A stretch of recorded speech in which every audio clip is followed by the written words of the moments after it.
Bueno, el día de hoy trataremos la práctica sobre ciclo cardíaco y gasto cardíaco. Primero que todo, daremos una introducción al tema, dando unas definiciones básicas, como lo son el ciclo cardíaco, el cual se compone de una contracción que llamaremos sístole y seguida de una relajación que denominaremos diástole. Este es iniciado por la despolarización del nodo sinoauricular, la propagación de esta hacia las aurículas y el nodo auriculoventricular. Y finalmente la despolarización del haz de His, la red de Purkinje y los ventrículos. Estos cambios eléctricos van seguidos por el acortamiento de las fibras musculares, el cual origina cambios de presión dentro de las cavidades cardíacas y flujos de sangre desde y hacia ellas. El electrocardiograma es el registro gráfico de los cambios temporales que ocurren en el potencial eléctrico del corazón durante un ciclo cardíaco. Se obtiene cuando se colocan dos electrodos sobre la superficie corporal referidos a un electrodo de tierra o bien mediante un electrodo activo y un electrodo indiferente. Estos corresponden pues a la suma de todos los cambios de potencial que ocurren durante un ciclo cardíaco. Debido a que la activación eléctrica del corazón progresa por él de una manera compleja, la configuración precisa de este electrocardiograma cambia de un individuo a otro y por tanto la forma de este cambia dependiendo de la colocación de los electrodos. Ello pues ha llevado a una colocación de electrodos según a un patrón estándar que denominaremos derivaciones electrocardiográficas.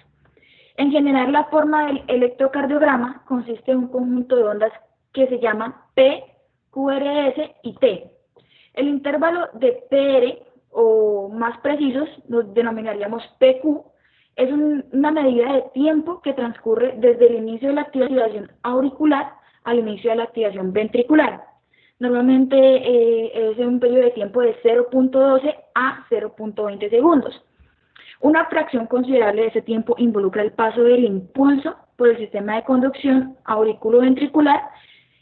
También encontramos la configuración y la amplitud del complejo QRS, el cual varía considerablemente entre los individuos y consta de una duración general, que es el intervalo de 0.06 y 0.1 segundos.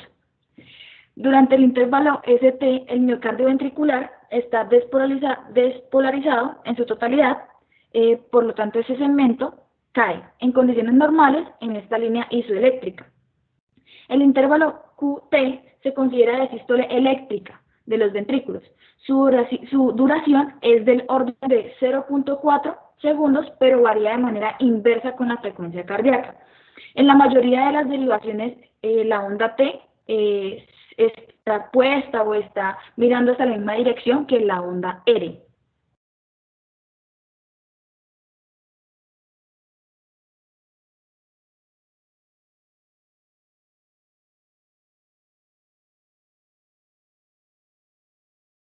Bueno, derivaciones estándar. Las diversas fuerzas electromotrices que existen en el corazón en cualquier momento se pueden representar por un vector tridimensional.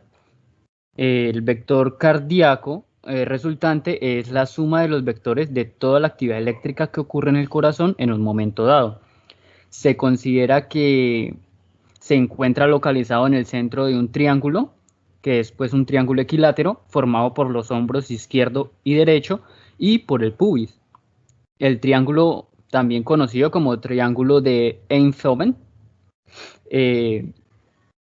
este está orientado en el plano frontal del cuerpo, de manera que es esta la única proyección que detecta este sistema de derivaciones.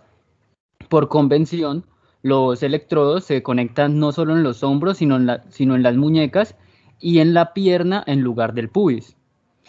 También por convención, de nueva cuenta, pues se tienen tres derivaciones estándar, también llamadas bipolares. Siguiente, por favor.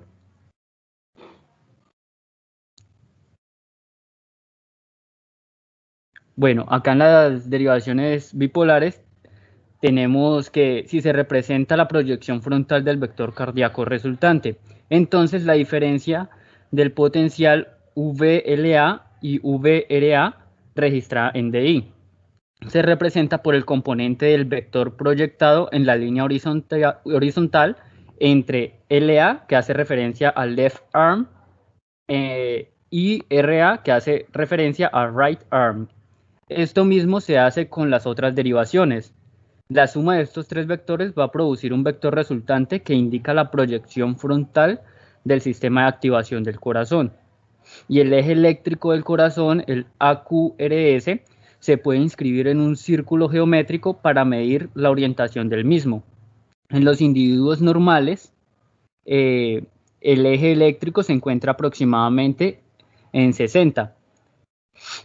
Ya el sistema hexaxial, este muestra la organización general de los vectores de despolarización para el complejo QRS en las derivaciones estándar o bipolares, también en las llamadas monopolares. Siguiente, por favor.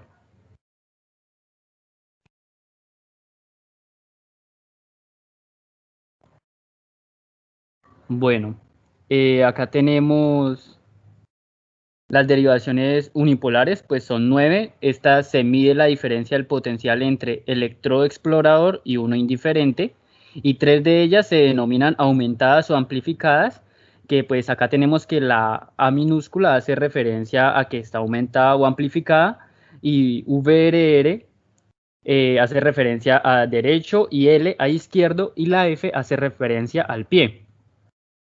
Estas resultan de medir la diferencia del potencial entre una extremidad y las otras dos. Ya tenemos 6 derivaciones restantes, las llamadas precordiales, que se encuentran localizadas en una región cercana al corazón. Tenemos la V1, que está en el cuarto espacio intercostal en la línea paraesternal derecha, la V2 en el cuarto espacio intercostal en la línea paraesternal izquierda, la V3, que está en el quinto espacio intercostal en la línea paraesternal izquierda, la V4, que está en el espacio intercostal en la línea medioclavicular, la V5, que está en el quinto espacio intercostal y se localiza entre V4 y V6. Y tenemos por último la V6, que también está en el quinto espacio intercostal, pero en la línea axilar media. Siguiente.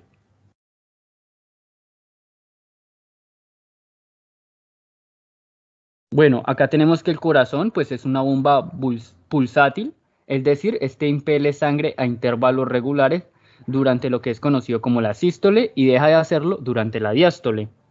Acá tenemos la presión arterial, pues esta es definida como la fuerza perpendicular que ejerce la sangre sobre la pared de un vaso y que determina una distensión sobre la misma o tensión. La tensión la soporta el vaso y este se encuentra en un sentido como tangencial, por así decirlo, a su pared y es en parte consecuencia de la presión de flujo. La presión y la tensión pues las encontramos relacionadas por medio de la ley de Laplace, donde tenemos que pues T hace referencia a tensión, P hace referencia a presión, R hace referencia a radio del tubo y E espesor o altura. Es decir, pues que la tensión a un determinado valor de presión es directamente proporcional al radio.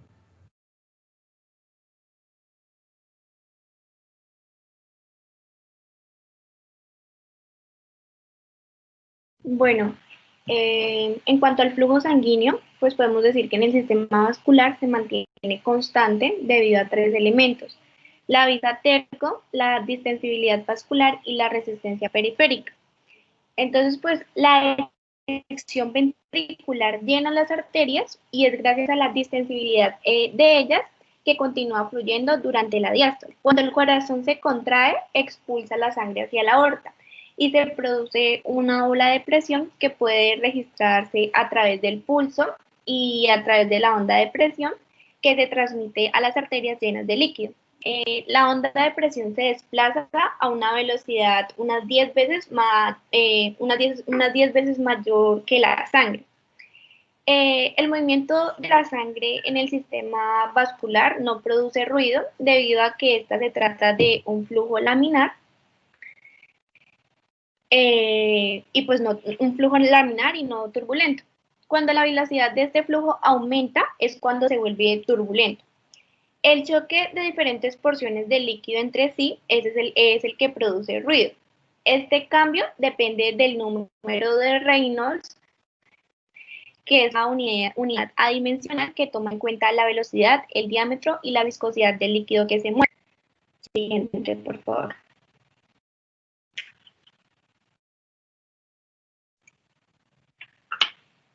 Bueno, pues este es el mapa conceptual de la tensión arterial.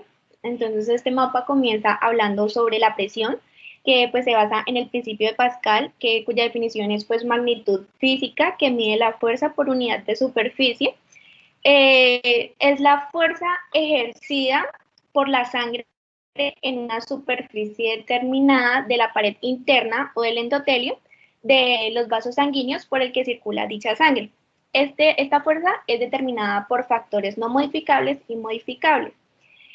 Los no modificables es la carga genética, la edad y la raza, y los modificables es el estilo de vida, la alimentación, la actividad física, el tabaquismo, el alcoholismo y el estrés emocional. Entonces acá surge una pregunta si es lo mismo, la presión arterial es lo mismo que la tensión arterial, y es no. Esto se basa pues en la ley de Laplace, cuya ley dice que la presión y la tensión son variables directamente proporcionales, pero no son lo mismo. Si la presión aumenta, entonces la tensión aumenta. Si el radio del vaso aumenta, entonces la tensión también aumenta.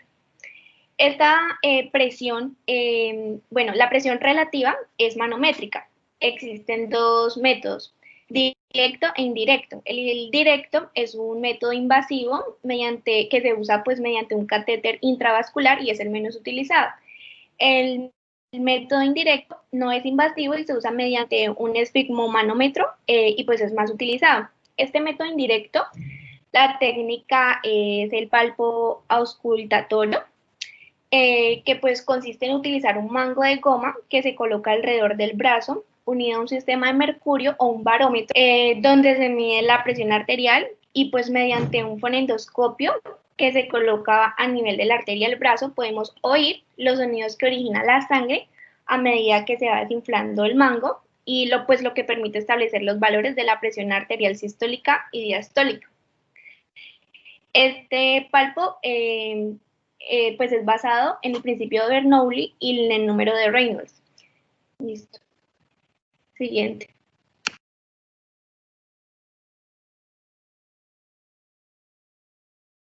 Ok, bueno, en cuanto a la sístole y la diástole ventricular y auricular, en este caso pues ocurre, en el caso de la sístole y las diástoles auriculares, la onda P del electrocardiograma corresponde a la despolarización auricular, que esto va a dar inicio a la sístole auricular. Entonces, la contracción auricular termina de llenar el ventrículo con un volumen de eyección de la sangre que proviene de la aurícula, o sea que vendría siendo la onda A. Ya en condiciones de reposo, el asístole auricular no es esencial para el llenado del ventrículo, y en su ausencia, pues el llenado del ventrículo se va a reducir él solo de una forma ligera. La onda P ya sigue un periodo eléctricamente, como lo podemos llamar, tipo silencioso, durante el cual produce la transmisión en el NAV, en el nódulo auriculoventricular, que sería el segmento PR.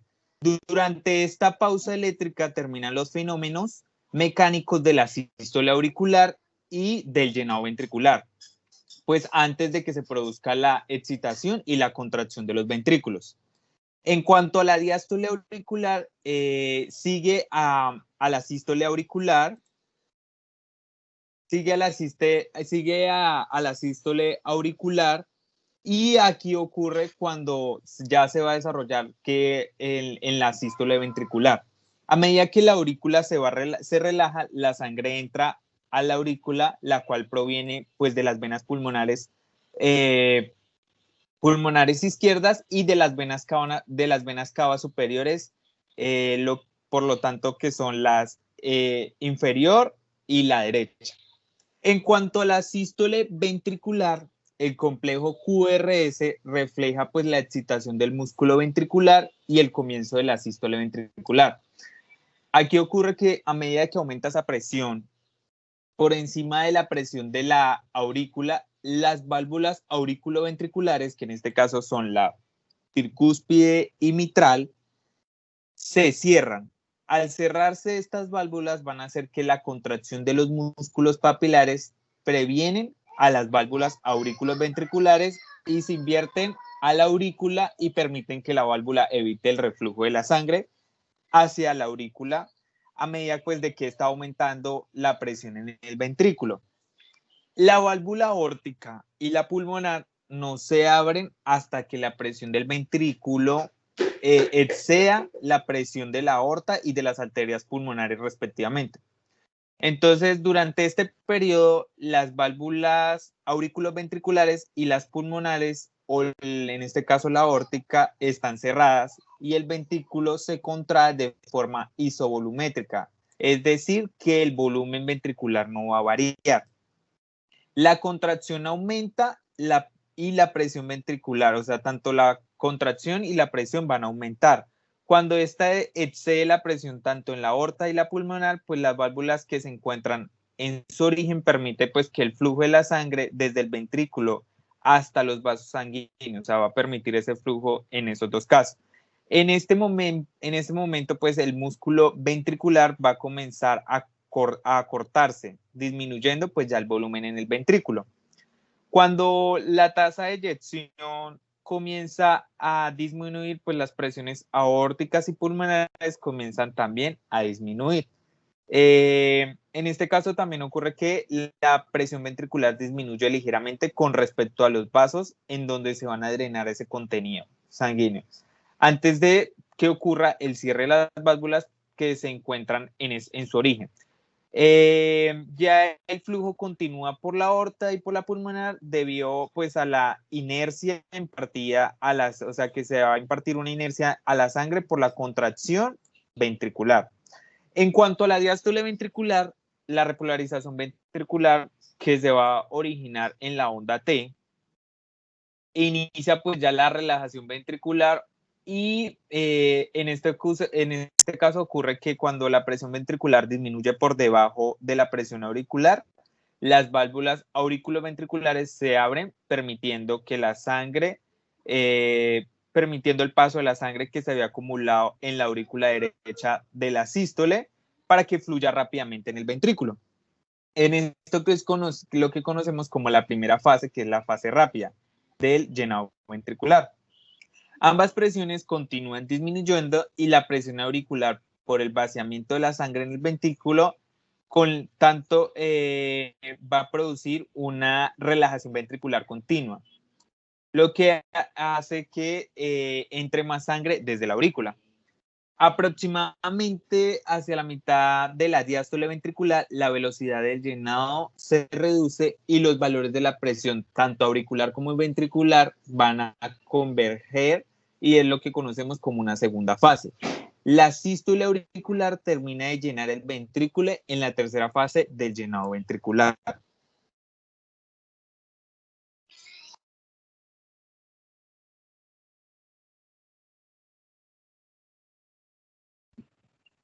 Bueno, pasando al tema del gasto cardíaco, pues entonces definimos gasto cardíaco como el volumen de sangre expulsada por el corazón por una unidad de tiempo. Los valores usuales para el adulto son de 5 a 6 litros por minuto o aproximadamente el 8% del peso corporal por minuto. El gasto cardíaco está dividido por la superficie soportal, recibe el nombre del índice cardíaco. Bueno, el gasto cardíaco pues es el producto de la frecuencia cardíaca y el volumen sistólico, que es volumen de sangre expulsado por el corazón en cada latido, que también se denomina como volumen de eyección. El volumen sistólico es la diferencia entre el volumen de sangre en el ventrículo al final de la diástole, menos el volumen de la sangre al final de la diástole. como podemos ver en la imagen. Entonces, como para resumir, frecuencia cardíaca por volumen latido igual a gasto cardíaco. Siguiente, por favor. Bueno, en cuanto al choque, es una afección potencialmente mortal que se presenta cuando el cuerpo no está recibiendo un flujo de sangre suficiente. La falta de este flujo de sangre significa que las células y los órganos no reciben suficiente oxígeno y nutrientes para funcionar pues, apropiadamente. Como consecuencia de esto, pues múltiples órganos pueden sufrir pues un daño a resultado pues, de este choque. El shock requiere tratamiento médico inmediato y puede empeorar muy rápidamente. 1 de cada 5 personas que sufren shock morirá a causa de esto. Bueno, entre los principales tipos de shock están el choque cardiogénico. Este se presenta debido a problemas cardíacos. El choque hipovolémico, que es causado por un poco volumen de sangre, por muy poco volumen de sangre. El choque anafiláctico, que es causado por una reacción alérgica. El choque séptico, que es debido a infecciones. Y el choque neurógeno, que es ocasionado por el daño del sistema nervioso. Las causas de este choque pueden ser problemas cardíacos como un ataque cardíaco, una insuficiencia cardíaca, una reducción de la volemia como una hemorragia profusa o una deshidratación, también cambios en los vasos sanguíneos como la reacción alérgica grave o infección y pues ciertos medicamentos que reducen significativamente la actividad cardíaca o la presión arterial. Los síntomas, pues una persona en choque tiene su presión arterial pues, extremadamente baja. Dependiendo de la causa específica y pues del tipo de choque, los síntomas pueden incluir uno o más de pues, los que voy a nombrar. Puede ser ansiedad o agitación, labios y uñas moradas, dolor torácico, confusión, mareos, vértigos o desmayos, piel pálida, fría y pegajosa, disminución o ausencia del gasto urinario, sudoración profusa y piel húmeda, pulso rápido pero débil, respiración superficial o pérdida del conocimiento.